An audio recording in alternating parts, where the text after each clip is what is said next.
Hello, hello, hello. Good evening, good evening, good evening, everyone. A very, very good evening, all of you. Welcome, welcome, welcome. Good evening, everybody. Welcome बच्चों, welcome to the class. चलिए, कल बच्चों, कल का class जो था हमारा, last class जो था वो ऑफ नहीं था। वो क्लास हमारा, उसकी जगह पे कोई और क्लास हुआ था बस। ठीक है, तो वो समझ लो ऑटोमेटिकली वो ऑफ होना पड़ा था। मतलब कल मैं आपके साथ अवेलेबल था यहाँ पे इसी टाइम पे, लेकिन कुछ और कंटेंट के साथ। ठीक है ना, तो कभी कभी थोड़ा सा कंटेंट जो है वो चेंज करना पड़ता है किसी और क्लास के, क्योंकि कल एक डेमो क्लास था आरआरबी जेई के लिए। नाउ वापस आते हैं बच्चों हम इसे अपनी एएलपी की क्लास में। देखो ये तो पूरा कोर्स वर्क है बच्चों एएलपी का। ये कभी ज्यादा होगा, कभी तेज होगा। अभी आने वाले दिनों में ऐसा भी टाइम आएगा जिस दिन ज्यादा से ज्यादा कंटेंट इसमें दिया जाएगा। ठीक है ना, तो बस आपको मेन है कि करनी पूरी प्लेलिस्ट है, कहने की बात सिर्फ इतनी है। तो शुरू करते हैं बच्चों बिना किसी देरी के आज के सेशन को। Let's begin the session. तो आज हम डिस्कस करने वाले हैं बच्चों, अपने हैंड पावर टूल लगभग हमारे खत्म होने को ही है। तो लगभग आज एक आखिरी टूल डिस्कस करेंगे, बट अभी एक लेक्चर छोटा मोटा और भी लेंगे जिसमें छोटे मोटे टूल जिनका जिक्र हो जाता है और कहीं ना कहीं पूछे जाते हैं वो भी मैं ले लूंगा। लेकिन लगभग एक या दो लेक्चर आज या एक और लेक्चर का ये टॉपिक बचा है हैंड पावर टूल्स। फिर हमारा हैंड पावर टूल्स खत्म हो जाएगा और फिर हम बढ़ेंगे अपने दूसरे सबसे इंपॉर्टेंट टॉपिक की तरफ, which is called system of measurement. और वो समझ लीजिए हर एक के लिए उतना ही ज्यादा इंपॉर्टेंट है। ठीक है ना, तो let's begin with the session. तो टुडे आज हम जो लेने वाले हैं वो है बच्चों हमारा, दैट इज कॉल्ड चीजल। आज जो हम डिस्कस करने वाले हैं टूल वो है हमारा चीजल। चीजल चीजल आप लोगों ने सबने सुना होगा बच्चों। ठीक है ना, और कहीं ना कहीं अगर हम मैकेनिक इंजीनियरिंग की वर्कशॉप टेक्नोलॉजी लेवल पे बात करते हैं तो यू ऑल नो दैट कि चीजल को क्या कहते हैं। तो चीजल देखा भी सबने होगा। तो चीजल को हिंदी में बोले तो छेनी बोलते हैं। अगर हिंदी में बोले तो इसको हम एज अ छेनी टूल भी कहते हैं। ठीक है ना, तो चीजल एक बहुत ही ज्यादा प्रचलित टूल है जो सब लोगों ने देखा हुआ है। ठीक है ना, डिफरेंट टाइप्स ऑफ चीजल भी देखा होगा। अब चीजल का सबसे पहले काम क्या, देखिए अभी हमने कितने सारे एग्जाम्पल डिस्कस किए थे। उन एग्जाम्पल्स में आपको याद होगा कि हमने जब भी डिस्कशन इस तरह का किया है उन एग्जाम, एक सेकेंड ना, तुम्हारे कमेंट भी मैं ऑन कर लेता हूँ साथ साथ, जो मैं आप लोगों का रिप्लाई भी कर सकूँ अगर कुछ प्रॉब्लम है तो। Very good. तो जितने भी हमने अभी तक चीजल या हमने कोई भी और टूल देखे हैं तो एक वर्ड हमने बार बार यूज किया था बच्चों, that is called chipping of metal. Chipping of metal किया था ना। तो ये समझ लीजिए बच्चों चीजल और कुछ नहीं है, this is the purpose for chipping of metal. ठीक है ना, तो याद रखिएगा यहां पे एक चीजल जो है, अ चीजल इज यूज्ड टू, किस लिए यूज की जाती है बहुत आसान भाषा में समझेंगे तो यूज टू कट फ्लैट। ठीक है, अगर हमें फ्लैट कट मारना है, राउंड कट मारना है, ठीक है ना, राउंड कट मारना है, और एंगल कट मारना है, मतलब किसी एंगल पे कट मारना है। ठीक है ना, तो इस तरह का हमें अगर कोई भी कट चाहिए तो हम लोग चीजल का प्रयोग करते हैं। तो या फिर ऐसा भी कह सकते हैं, और also used to remove, used to remove unwanted. Unwanted मतलब जो नहीं चाहिए, अनवांटेड मेटल, कोई भी ऐसा मेटल जो सरफेस में हमें नहीं चाहिए, unwanted metal from the surface, metal from the surface. Surface में अगर कोई भी इस तरह का अनवांटेड मेटल है उसको रिमूव करने के लिए भी हम लोग चीजल का प्रयोग करते हैं, सरफेस ऑफ अ जॉब। और जनरली आप देखते हैं कि आफ्टर कटिंग, जनरली आप ये भी देखते हैं कि आफ्टर कटिंग, कटिंग के बाद जो है, after cutting generally surfaces are not even. कभी हम देखते हैं कि जनरली कटिंग के बाद जो है हमारे सरफेसेस जो हैं वो प्रॉपर नहीं होते हैं, मतलब रफ होते हैं जनरली। ठीक है ना, प्रॉपर इवन नहीं होते हैं या कहे और रफ होते हैं। सो सो टू उनको भी फिनिश करने के लिए आफ्टर चिपिंग वाले काम को हम चीजल का प्रयोग करते हैं। So to finish finished it chisel is use. तो अगर हमने कहीं कटिंग करी है, कुछ करी है, और उस चीज को हमें स्मूथ थोड़ा सा करना है, बराबर करना है, तब भी जो है हम चीजल का प्रयोग करते हैं। उम्मीद है सभी बच्चे जो है वो लाइव आ गए होंगे, और जो नहीं आए हैं उनसे मेरी रिक्वेस्ट है कि कोशिश करो बच्चे लाइव आने की। लाइव स्टूडेंट्स रहेंगे तो ज़्यादा इम्पैक्टफुल रहेगी हमारे लिए ये क्लास भी। ठीक है ना, समझ आ रही बात, क्लियर है ना? क्योंकि इसमें मैं आपका बिल्कुल, इस क्लास का मकसद ये है ही नहीं कि हम इसमें लंबी लंबी क्लासेस लें, आपका टाइम यूटिलाइज करें। हमारा है कि अपने काम का कंटेंट करें। अब देखो, अब ये कल में हैंड पावर टूल खत्म हो जाएगा, उसके बाद में पहला एमसीक्यू सेशन करवाने वाला हूं आपको। और पहला एमसीक्यू सेशन जैसे ही आप करोगे, आपके समझ में आ जाएगा कि कितना क्वालिटी का कंटेंट आपने 5 से 6 लेक्चर में पढ़ा है। और 5 से 6 लेक्चर में आपके 5 से 6 नंबर सिक्योर होते हैं, ये कंफर्म बात है। और अपने आप में एक बहुत इंपॉर्टेंट बात है कि अगर आप 5-6 लेक्चर करके आपके 5-6 नंबर सेव हो जा रहे हैं, ठीक है ना? और यही हमारा मोटिव भी है। क्लियर है? अब देखो बच्चों, जब हम चीजल की बात करते हैं तो चीजल में सबसे इंपॉर्टेंट चीज जो है, वो सबसे पहला क्वेश्चन जो आता है, देखो पर्पस ऑफ चीजल इतना इंपॉर्टेंट नहीं है क्योंकि सबको पता है। जो इंपॉर्टेंट है वो है आपका पार्ट्स ऑफ चीजल। आपको सबसे बेसिकली जो चीज पूछा जाता है वो पूछा जाता है, what are the different parts of chisel. Chisel में क्या क्या इंपॉर्टेंट पार्ट्स होते हैं, ठीक है? तो याद रखिए, यहां मेनली जो है वो 5 इंपॉर्टेंट पार्ट्स होते हैं बच्चों चीजल के, ठीक है? कौन कौन से? कौन कौन से? That is head. हेड अभी बताऊंगा सब वो क्या क्या है, फिगर में भी देखेंगे हम लोग। हेड हो गया, बॉडी हो गया, ठीक है? हेड हो गया, बॉडी हो गया, आपका फॉर्जिंग एंगल हो गया, कटिंग एंगल हो गया, कटिंग एज हो गया, ठीक है? अभी सब बताते हैं।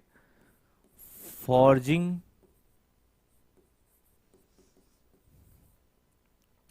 ठीक है? जब हम फॉर्जिंग एंगल की बात करते हैं तो ये फॉर्जिंग एंगल से ज्यादा इंपॉर्टेंट हमारा कटिंग एज और कटिंग एंगल होता है बच्चों, ठीक है? अभी पर फिर भी मैं पार्ट्स में सब कुछ लिख दे रहा हूं।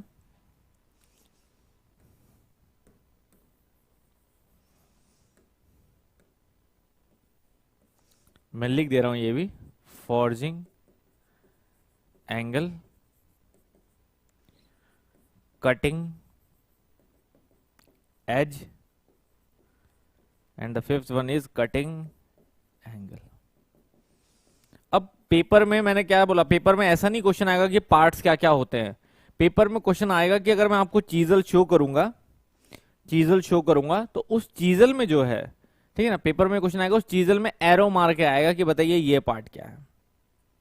ठीक है बच्चों, ठीक है ना?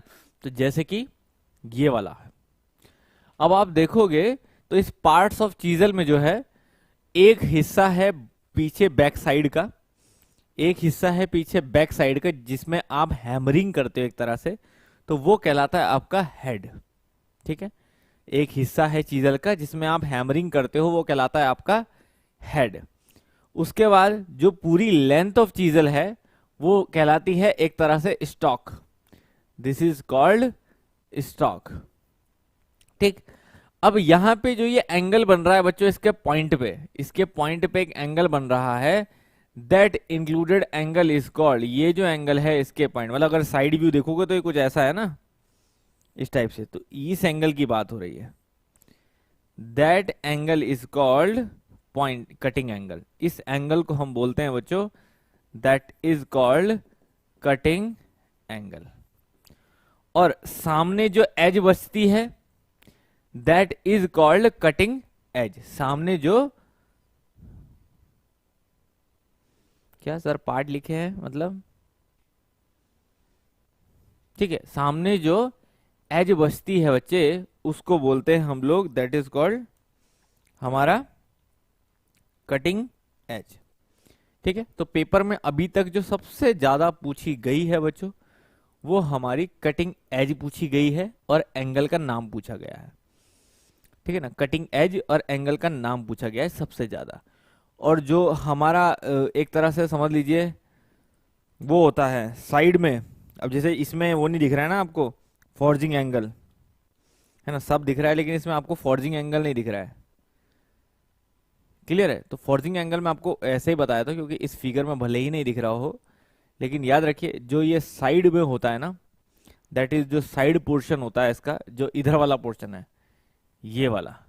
देखो ये पॉइंट एंगल आपने बनाया, उसके बाद जो ये वाला पोर्शन है, जो एज ठोक पीट के तैयार की गई है ना, ये वाला पार्ट कहलाता है फॉर्जिंग पार्ट, फॉर्जिंग एंगल। अभी आगे कोई फिगर आएंगे उसमें और क्लियर दिखेगा, जहां मैंने एंगल डिफाइन करूंगा वहां पे आपको थोड़ा सा और अच्छे से दिख जाएगा फॉर्जिंग एंगल किसकी बात कर रहे हैं।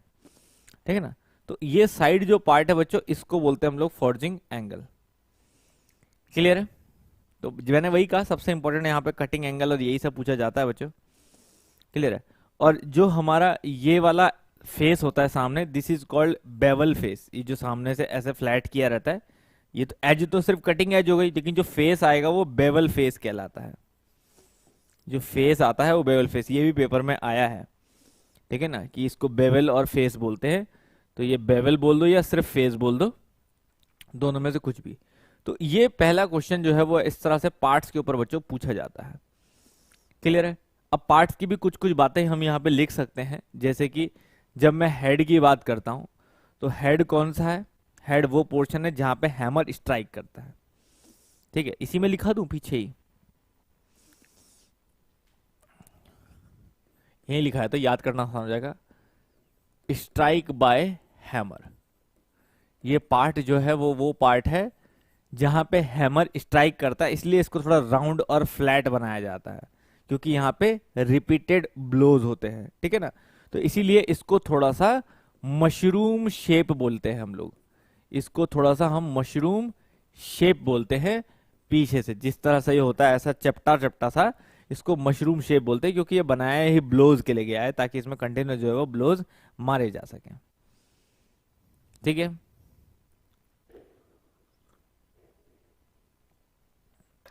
समझ आ रही बात? क्लियर है? तो एक तो बात रही ये। दूसरा, जो हमने पूरी बॉडी बोली है, इसको आप चीजल की बॉडी भी बोल सकते हो और स्टॉक भी बोल सकते हो, जो मेन लेंथ है। ठीक है ना?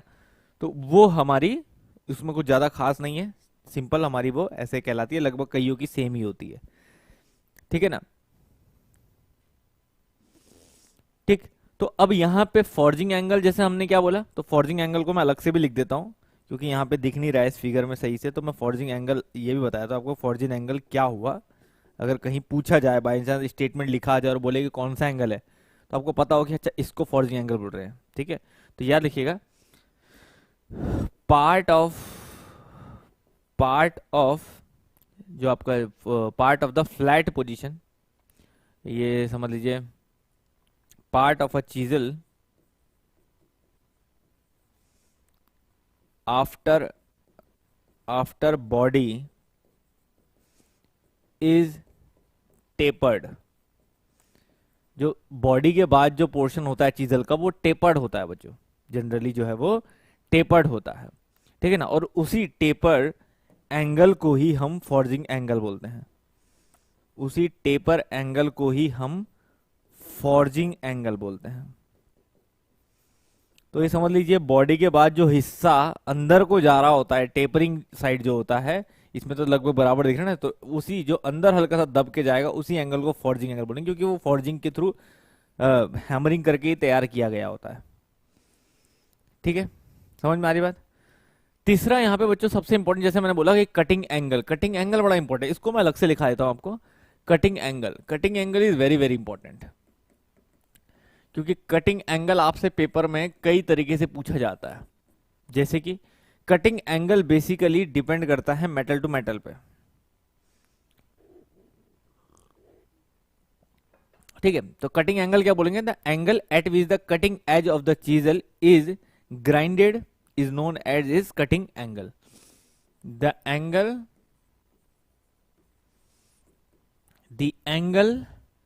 at which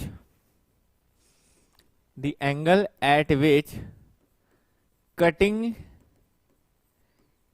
edge of chisel is grinded. ठीक है? वो एंगल जिसपे कटिंग एज बनाई गई है उसको हम क्या बोलेंगे, cutting angle, is known as cutting angle. ये स्टेटमेंट ऐसा ही लिखा हुआ आया है आपके पेपर में, इसलिए मैंने स्टेटमेंट चेंज नहीं किया है, नहीं तो डिफाइन और तरीके से भी हो सकता है। ठीक है, ठीक है। अब दूसरी चीज जो इंपॉर्टेंट पॉइंट्स है बच्चों, की पॉइंट जो पेपर में आ सकते हैं, याद रखिए।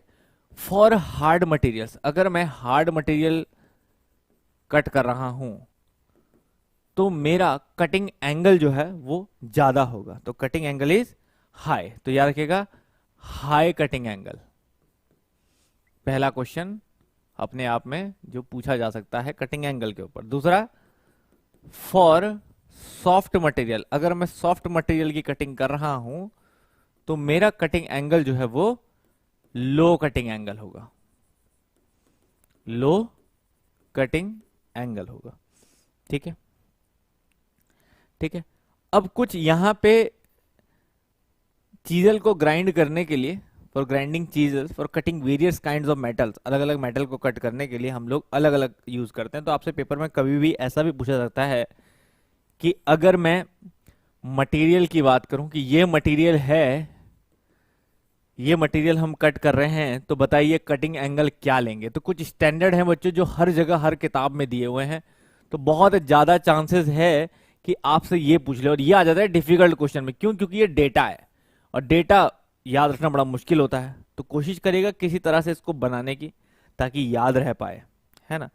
समझ आ रही बात? तो मैं कोशिश करता हूं आपको किसी तरह से ऑर्डर में लिखाने की, सो दैट याद करना थोड़ा आसान हो। जैसे कि अगर एल्युमिनियम की बात करें, ठीक है, एल्युमिनियम की बात करें तो यही कटिंग एंगल जो है वो 30 डिग्री होता है। ठीक है, अगर हम कॉपर की बात करें, ये सॉफ्ट मेटल में आ गए, अभी यही कटिंग एंगल 45 डिग्री होता है। अगर हम ब्रास की बात करें तो यही कटिंग एंगल जो है वो 50 डिग्री होता है। तो ये आ जाता है हमारे सॉफ्ट मटेरियल्स में। ठीक है, अगर हम स्टील की बात करें तो जैसे माइल्ड स्टील ले लेता हूं मैं, माइल्ड स्टील, तो यही कटिंग एंगल जो है वो 55 डिग्री हो जाएगा। अब बढ़ते हुए की तरफ को जाएगा ये।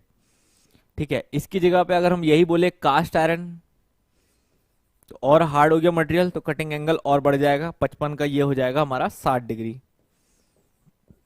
ठीक है, और अगर कास्ट आयरन से भी ऊपर चले जाए हम, टूल स्टील, टूल स्टील, ठीक है ना, हाई कार्बन वाला जो है, तो वो हो जाएगा हमारा कटिंग एंगल और ऊपर, दैट इज 65 टू 70 डिग्री की रेंज में। तो इस तरह से बच्चों फर्क पड़ता है हमारे। तो ये हमारे हार्ड की तरफ जा रहे हैं और ये हमारे सॉफ्ट कैटेगरीज में है। तो इस तरह से भी आप जो है वो ऐसे पेयर बना के याद रख सकते हो। समझ में आ रही बात? तो this data is also very important.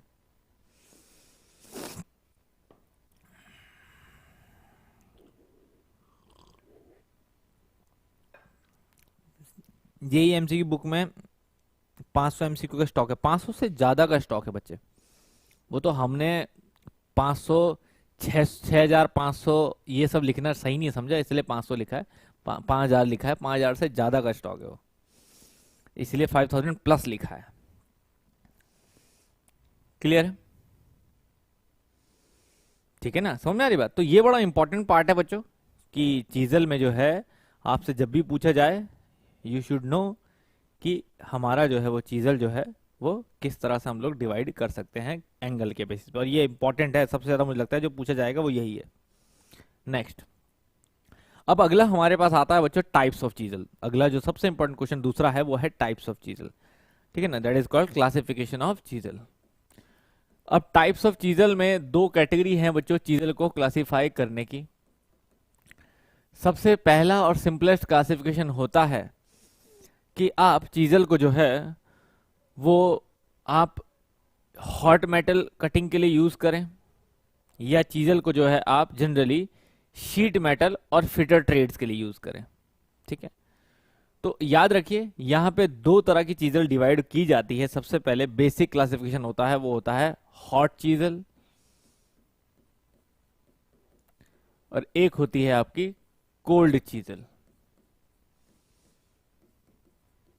ठीक है, ठीक, एक कैटेगरी तो ये है क्लासिफिकेशन की जिसमें मैं आपको बताता हूं hot chisel is use for cutting वो आपके जो ब्लैक स्मिथ जो लोहार यूज करता है ना जो चीजल उसको। तो hot chisel is use for cutting hot metals in a hot chisel is used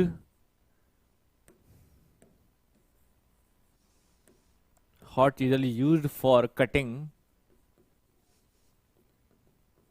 hot metals in a blacksmith workshop।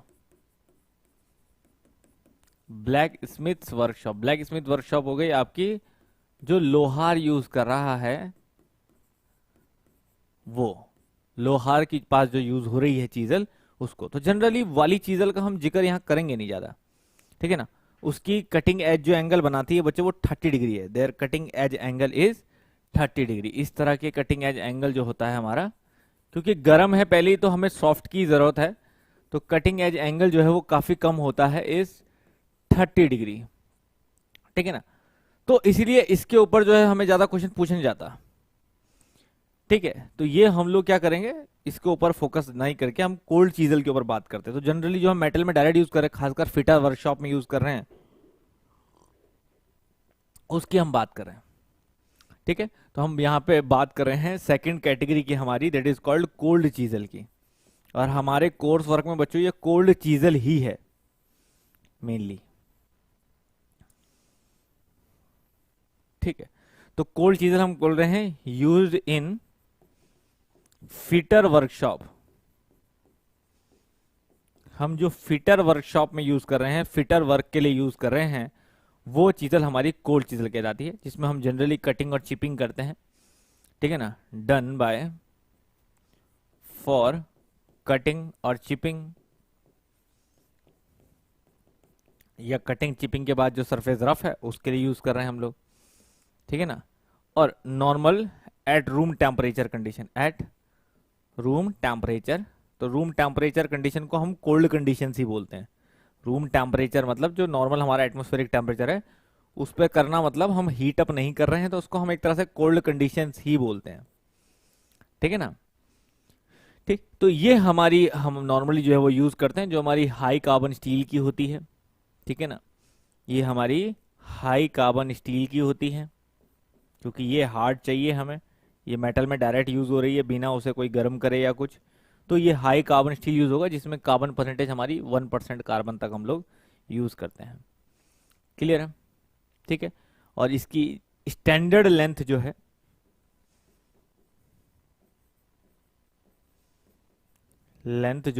वो 150 mm का हम लोग जो है वो प्रयोग करते हैं। और एंगल जो है कटिंग एज एंगल, जैसे यहाँ 30 डिग्री बताया, इसके जो है वो वही है जो मैंने पीछे बताया आपको ना, जो पूरी रेंज बताई है कटिंग एंगल की, वो इसकी वही है रेंज आपकी, कि depends on material to material हमारी कटिंग एंगल डिपेंड करता है, जिसमें हमने यूज किए थे 45 डिग्री से लेके 70 डिग्री तक की रेंज में हम लोगों ने यूज किया है ये। क्लियर है। और ये थोड़ा सा और भी बढ़ सकती है वैल्यू, और हार्ड मटेरियल के हिसाब से। क्लियर है।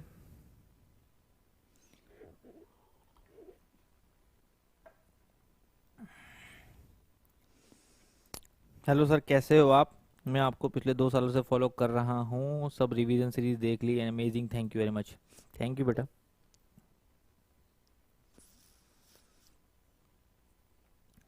बीटेक के साथ फुल सिलेबस बैच लेना सही होगा क्या सर?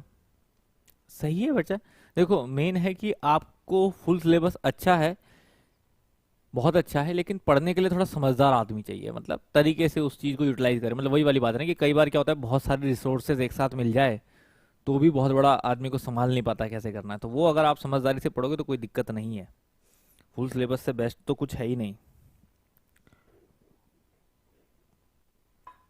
चलिए, अब यहाँ पे बात करते हैं बच्चों हम एक एक थोड़ा सा चीजल की, कि दूसरा टाइप ऑफ क्लासिफिकेशन क्या है। अगला टाइप्स ऑफ चीजल जो है वो क्लासिफिकेशन ऐसे भी किया जाता है, एक टाइप्स ऑफ चीजल का क्लासिफिकेशन हमारा ऐसे भी किया जाता है कि उसका cutting phase depends on type of phase. Phase कैसा है उसका, इस पे भी हमारा चीजल जो है वो डिपेंड करता है। जैसे कि इसमें आते हैं हमारे, और यही सबसे इंपॉर्टेंट है पेपर के लिए, याद रखें, फ्लैट चीजल। इसमें आते हैं आपके फ्लैट चीजल, ठीक है। दूसरा आता है आपका cross cut chisel, cross cut chisel. तीसरा आता है आपका इसमें, that is called your side cut chisel, side cut chisel. And fourth one, चौथा आता है आपका इसमें, that is called round nose chisel, round nose chisel, ठीक है। फिफ्थ आता है आपका इसमें, that is called diamond point, बहुत इंपॉर्टेंट पेपर के लिए, diamond point chisel, diamond point chisel. And sixth one is called cow mouth chisel. इसका बहुत अच्छा फिगर नहीं मिल पाया मुझे चाह के भी, काउ माउथ चीजल। क्लियर है? तो ये जो है, हम चिपिंग मतलब बच्चे मेटल का रिमूव करना, चिप जैसे चिप करके निकालता ना, कट करके एक तोड़ा आपने ऐसे चिप चिप कट कर करके, उसको चिपिंग कहते हैं।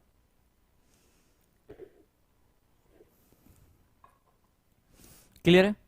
अब ये जितनी भी हमारी चीजल्स हैं जो हमने यहाँ लिखी, ये आपको सब पहचाननी आनी चाहिए सबसे पहले तो, क्योंकि आपसे तो सबसे पहला फिगर पूछ लेता है, वो यही पूछ लेता है बच्चों की ये कौन सी चीजल है। ठीक है, तो आपको चीजल का फिगर बना हुआ आएगा और आपसे पूछ लेगा कि बताइए ये कौन सी चीजल है। अब यहाँ पे मैंने कुछ चीजल लिखा दिए हैं आपको, ठीक है ना, जिसमें आप देख सकते हो कि इन चीजल का जो है फर्क आपके आगे के फेस से ही पड़ रहा है। ठीक है, जैसे कि कोल्ड चीजल है, कोल्ड चीजल आप यहाँ पे फ्लैट चीजल बोल सकते हो इसे, ये फ्लैट चीजल है।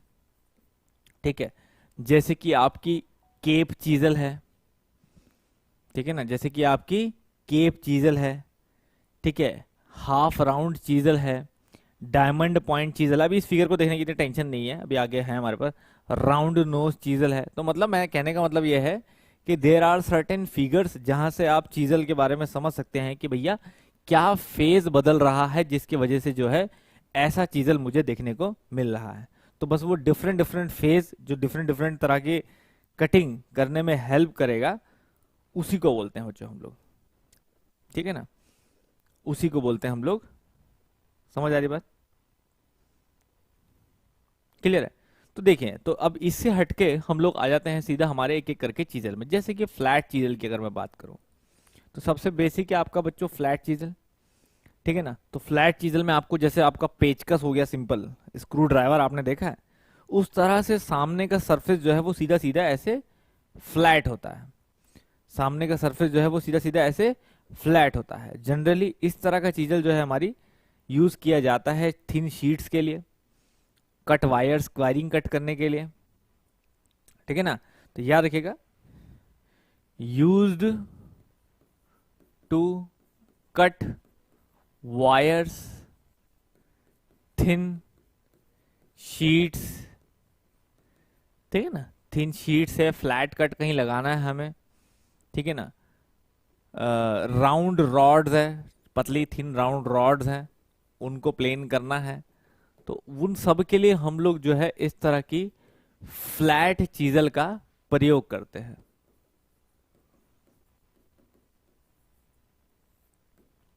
याद रखिए बच्चों, जो भी मैं आपको नोट्स लिखा रहा हूं ना, ये संभावित नोट्स हैं, मतलब कि किस किस तरह के बारे में चीजें पूछी गई हैं उसके हिसाब से। ठीक है ना, तो ऐसे में जो है कंप्लीट नोट्स में तो उसे बोलूंगा जब आप एमसीक्यू भी कर लेंगे, क्योंकि आपको हर एमसीक्यू सेशन के बाद दो चार चीजें और मिलेंगी। अच्छा यार, ऐसे भी पूछ सकता था, ये भी पूछ सकता था, इस तरह के। तो वैसे तो मैं इंक्लूड करके चल रहा हूं, लेकिन फिर भी जब मैं क्वेश्चन ढूंढूंगा तो ऐसे 10 क्वेश्चन और निकल के आएंगे कुछ ना कुछ, तो वो याद रखिएगा, एमसीक्यू के साथ ही इस चीज को कंप्लीट मानिएगा आप। ठीक है, फ्लैट चीजल में याद रखिए बच्चों, जो हमारे आगे का फेस होता है वो वी शेप्ड होता है।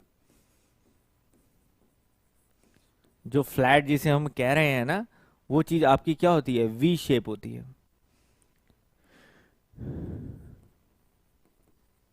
ठीक है, समझ आ रही बात? ऐसे ही जैसे दूसरा हमने बोला क्रॉस कट चीजल, और जिसको हम केप चीजल भी बोल रहे थे अभी तक।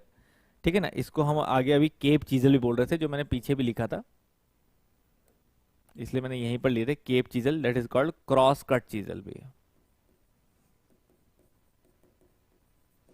तो इसको हम केप चीजल भी बोल रहे थे बच्चों। तो ये आप देखोगे तो ये ऐसे फ्लैट ना होके पॉइंटेड है आगे से, इस तरह से, यहां से और यहां से और उधर से भी ऐसे, तो ये बिल्कुल पॉइंटेड है आगे पे, ठीक है ना। ये वाला चीजल जो है वो बिल्कुल पॉइंटेड है। तो इसकी जो कटिंग एज की विड्थ होती है ये कम हो जाती है, फ्लैट चीजल में यही विड्थ बड़ी है। तो यहां जो है आपकी, जब हम क्रॉस कट की बात करते हैं तो आपको याद होगा हमने फाइल्स वाइल्स में भी देखा था, सॉरी स्पैनर्स में देखा था हमने, ठीक है, जहां पे मैंने आपको क्रॉस कट चीजें वगैरह बताया था, सॉरी हैमर में देखा था आपने क्रॉस पिन वगैरह। तो जब आपका सीधा सरफेस के कंपेयर में इस एक्सिस के साथ आप देखते हो 90 डिग्री ऐसे करके फ्लैट होता है, तो उसको हम जनरली क्रॉस कट बोलते हैं। लेकिन जब यही चीज हम छोटी विड्थ में यूज करेंगे तो वो क्रॉस कट चीजल कहलाती है। तो क्रॉस कट की कटिंग एज जो होती है, कटिंग एज विड्थ, वो हमारी जनरली रेंज में होती है 3 mm से लेके 12 mm तक। बस इतनी ही इसकी विड्थ की जो रेंज है वो ली जाती है, ठीक है। और हमारे काई के लिए काम आते हैं, जनरली हमें कोई छोटे स्क्वायर कट मारने हैं, स्लॉट्स मारने हैं, ठीक है ना, याद रखिएगा, used to cut square slots channels keyways, कहीं पर कीवे बनाना है शाफ्ट में, कीवे जाने के लिए, जैसे आप देखते हो कि कोई शाफ्ट है हमारी, उस शाफ्ट में की जाने के लिए हमें कीवे बनाना है इस तरह का। तो इस तरह का कीवे बन जाएगा इसी तरह से हमारी शाफ्ट के ऊपर, ऐसा, दिस इज कॉल्ड कीवे। तो इस तरह का कीवे क्रिएट हो जाता है शाफ्ट के ऊपर by this type of chisel, ठीक है ना। तो वो हम इससे आराम से कर सकते हैं, ठीक है। कहीं पर ग्रूव कट करना है, ठीक है ना, तो कीवे है, ग्रूव्स हैं, एटसेट्रा। तो यूसेज के ऊपर मुझे क्वेश्चन कम दिखे, ज्यादा अगर क्वेश्चन पहचानने के ऊपर ही हैं तो वो आप सिंपल पहचान सकते हो। अब इसी चीज का देखो थोड़ा सा डिफरेंस करें हम लोग तो हमारा कहलाता है साइड कट। अब ये हमारा देखो पूरा चीजल थोड़ा सा हैवी चीजल, और ये सबसे ज्यादा आपने देखने को मिला होगा, और इसको ऐसे कट किया गया है। तो ये फेस जो ऐसे कट किया गया है अलग से, और ये विड्थ भी काफी ज्यादा होती है, इसको हम साइड कट चीजल बोलते हैं बच्चों। तो साइड कट और क्रॉस कट में बहुत अंतर है, this is called side cut chisel, ठीक है। तो ये साइड कट चीजल आपको बहुत ज्यादा हम लोग ऐसा वो नहीं देखते इसे, ये स्पेशली किसी किसी वर्क के लिए यूज होता है, जैसे कि हमें कहीं पर क्वार्टर जो हम डालते हैं ना शाफ्ट में, उसको उसके लेटरल मूवमेंट को बंद करने के लिए। तो कहीं पर अगर हम कीवे बना रहे हैं या क्वार्टर वे बना रहे हैं, उनको अगर हमें क्लीन करना है, माना हमने बनाया है उनको हमें क्लीन करना है, तो हम इस चीजल से करते हैं, ठीक है ना। तो ये बड़ा स्पेसिफिक पर्पस के लिए यूज होती है चीजल हमारी। जनरली इसके काम फ्लैट चीजल से भी हो सकते हैं, तो उसको थोड़ा सा जल्दी करने के लिए या ज्यादा मटेरियल रिमूव करने के लिए आप इसका यूज करते हो, ठीक है ना। तो याद रखिएगा, specifically used for cleaning keyway and quarter way. जैसे की जाने के लिए होता है वैसे क्वार्टर जाने के लिए होता है क्वार्टर वे, ठीक है ना, जिसको हम यूज करते हैं। और याद रख सकते हैं आप कि used instead of flat chisel for more material removal, जहां पे हमें ज्यादा मटेरियल रिमूव करना है as compare to flat chisel, वहां पे हम इसकी जगह पे इसका प्रयोग कर सकते हैं। क्लियर है, ठीक है ना। ठीक, दूसरी चीज बच्चों देखो, जिसके बारे में जो जो इन्फॉर्मेशन जहां अवेलेबल है वो सबसे ज्यादा आपको दी जा रही है। दूसरा है कि यही फ्लैट चीजें अगर आप देखोगे जो ऐसी क्रॉस कट थी, उसके आगे अगर हम इस वाले हिस्से को राउंड ले लेते हैं, पूरा राउंड, तो ये हमारा कहलाता है बच्चों राउंड नोज चीजल। ये हमारा कहलाता है राउंड नोज चीजल। तो राउंड नोज चीजल का हमारा बेनिफिट क्या हमें देखने को मिलता है, राउंड नोच चीजल का, तो इसकी आगे की एज राउंड होती है।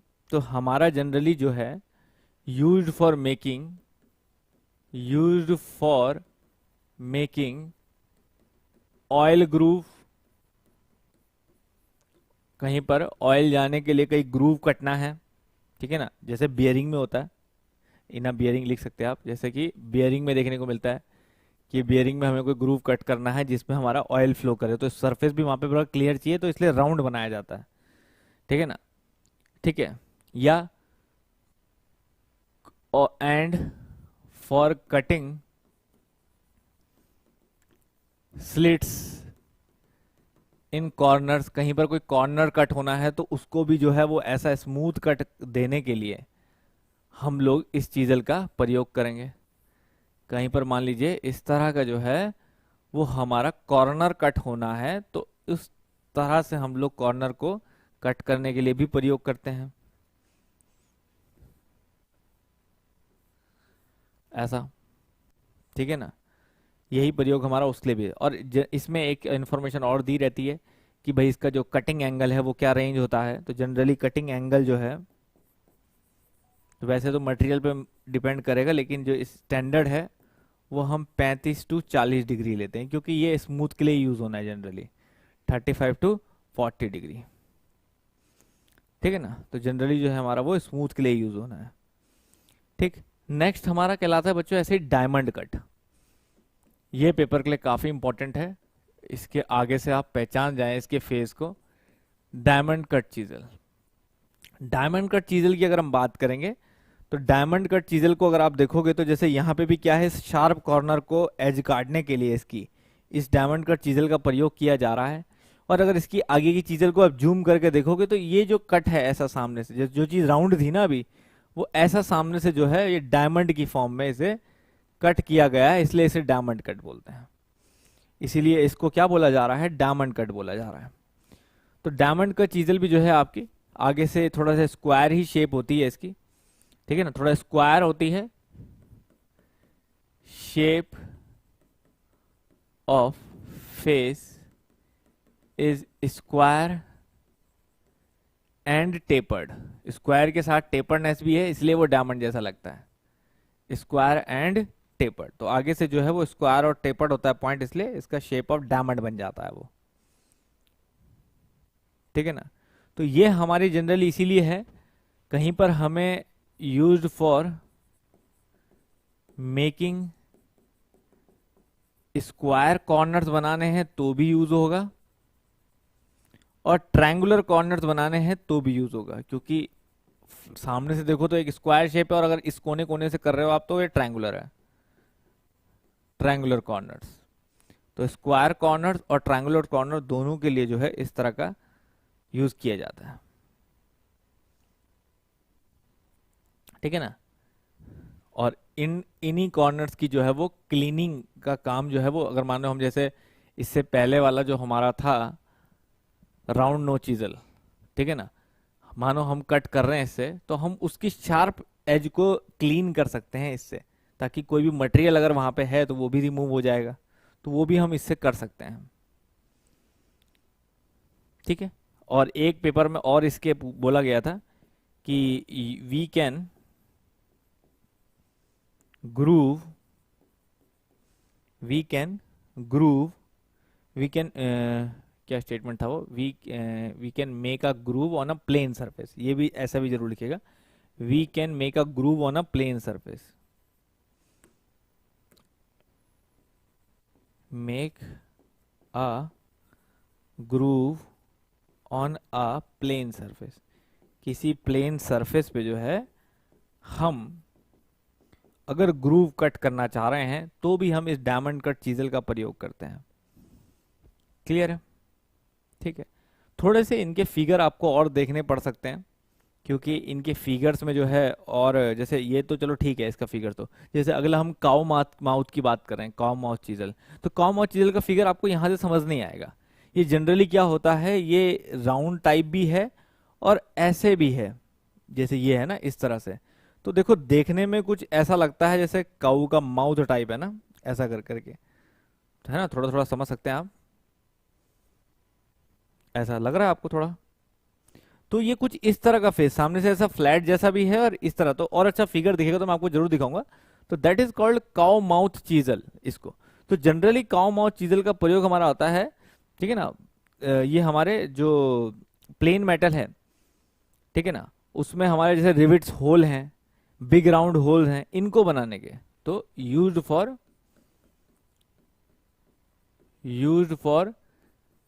रिवेटिंग होल्स, जो रिविट के होल्स हैं, ठीक है ना, या फिर कोई बड़े होल्स हैं, बिग राउंड होल्स हैं,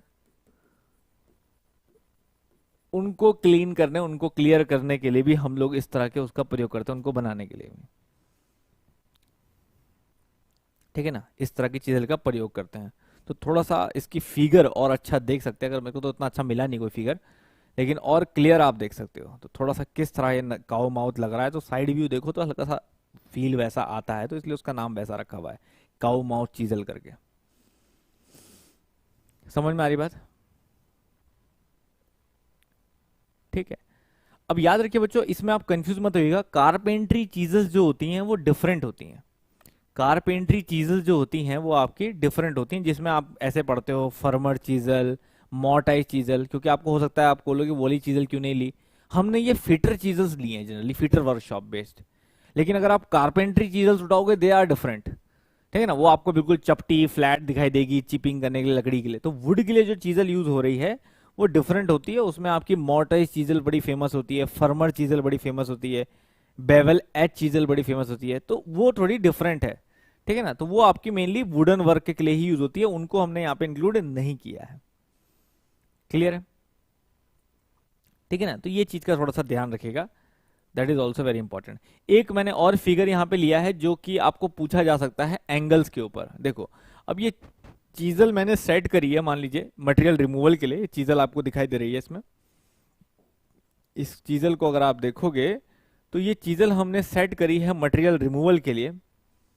तो अगर आप इसमें ध्यान दोगे तो ये जो चीजल का प्लेन एंगल है बच्चों, ये जो चीजल का प्लेन एंगल है जिसको हम कटिंग एंगल बोल रहे हैं, ये कटिंग एंगल यहां से यहां दिखाई दे रहा है, देखिए दिख रहा है आपको, this is the cutting angle. ये कटिंग एंगल जो है वो यहां से यहां आपको दिखाई दे रहा है, this is the cutting angle. और ये cutting angle, cutting edge angle यहां आपको दिख रहा है, this is the cutting edge angle.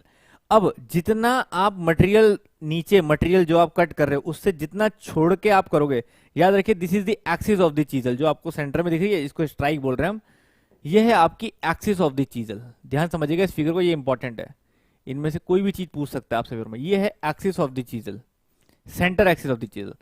तो बाकी के एंगल ना इस सेंटर एक्सिस से दिए जाते हैं, जैसे कि कितना आप मटेरियल को छोड़ के चल रहे हो, तो मटेरियल से आप जितना उठा के चलते हो चीजल को, वो कहलाता है बच्चों आपका ये वाला, ये एंगल पूरा।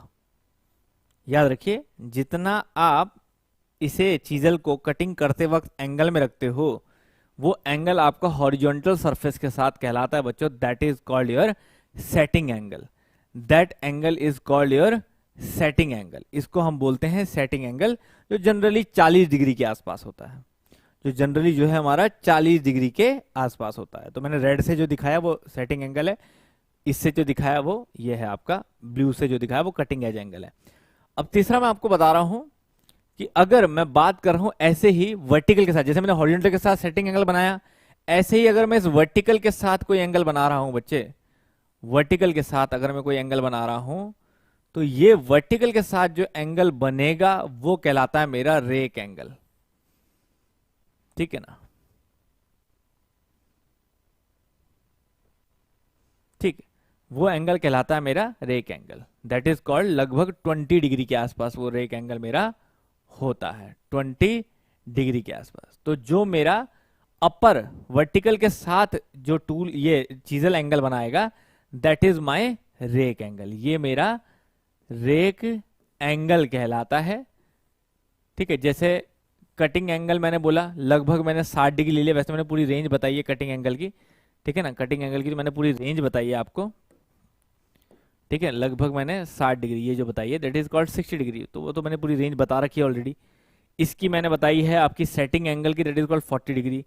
रेक एंगल, तो ये बहुत सिंपल से हो गया ये समझना क्या। मैं दोबारा से देखो एक बार बता देता हूँ साइड में, कि अगर मैं कोई चीजल रिमूव कर रहा हूँ, दिस इज माई चीजल, ये मेरी चीजल है, ठीक है ना। तो चीजल जो एंगल बना रही है वो है मेरा कटिंग एंगल। जो मैंने ग्राउंड के सरफेस के साथ ये दूरी ली है ये है मेरा सेटिंग एंगल। जो मैंने वर्टिकल के साथ ये चीजल को दूर, चीजल रखी है दूर, वो है मेरा, ये sub centre of the axis के साथ बनाना है आपने, वो है मेरा रेक एंगल। तो ये रेक है, ये सेटिंग एंगल है, ये कटिंग एंगल है, ये मेरा कटिंग एंगल है, ठीक है। ये 3 एंगल समझ में आ गए। अब यहाँ पे एक एंगल और आ रहा है बच्चों, that is called your clearance angle, that is called your clearance angle. Clearance angle क्या हुआ? क्लियरेंस एंगल हुआ कि जो ये पॉइंट कटिंग एंगल था, जो ये आपका कटिंग एंगल था, उससे जितना, देखो इसकी एक्सिस के साथ तो सेंटर एंगल है, लेकिन कटिंग एंगल जो आपका प्लेन है उससे जितना उठ के ग्राउंड से हमारा दूरी पे है, जिसकी वैल्यू यहां पे 10 डिग्री दी गई है, वो आपका क्लियरेंस एंगल कहलाता है, ठीक है ना। तो ये सबसे ज्यादा इंपॉर्टेंट जो है वो यही पूछा जा सकता है, क्योंकि इसका आइडिया नहीं लग पाता कि ये कहां से लेना है। तो याद रखिए, जो भी आपने चीजल बनाओगे, ठीक है ना, ये आपने चीजल बनाई, अब ये ग्राउंड का प्लेन सरफेस है, तो ये समझ लीजिए ये जो एंगल है ना, ये वाला, दिस इज क्लियरेंस एंगल, ये क्लियरेंस है, समझ रहे ना, ये है क्लियरेंस, ये है क्लियरेंस एंगल। तो यही क्लियरेंस एंगल को हम बाहर दिखा रहे हैं ऐसे, दैट इज 10 डिग्री, ठीक है ना। दिस इज क्लियरेंस एंगल, समझ आ रही बात। तो ये क्लियरेंस एंगल में जो कंफ्यूजन होता है वो ये है, ठीक है। ये क्लियरेंस एंगल है, और सेंटर एक्सिस से बोलोगे ग्राउंड तो वो सेटिंग एंगल है। बस ये 2 चीज आपको समझनी है चीजल में, जो कि दूसरी सबसे ज्यादा इंपॉर्टेंटली पूछी जाती है। क्लियर है बच्चों?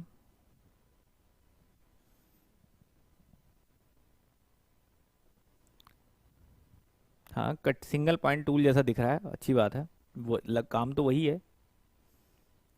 क्लियर है बच्चों? समझ में आ गई कि नहीं आई बात, बताइए। और प्लीज़ बच्चों वापस कोशिश करिए कि इस हफ्ता जो है वो बिल्कुल हमारा खराब ना जाए, ठीक है। मैक्सिमम बच्चे जुड़ें, जिससे कि मैं टॉपिक जो है वो सारे ले पाऊँ, ठीक है। तो इसलिए जिनके भी काम का ये सब चीज़ें चल रही हैं, वो प्लीज़ मैक्सिमम से मैक्सिमम बच्चों तक शेयर कर दे कि भाई आपको कुछ नहीं करना, मात्र अपना 1 घंटा सिर्फ नोट्स को देना है और कुछ भी नहीं, ठीक है। Thank you very much.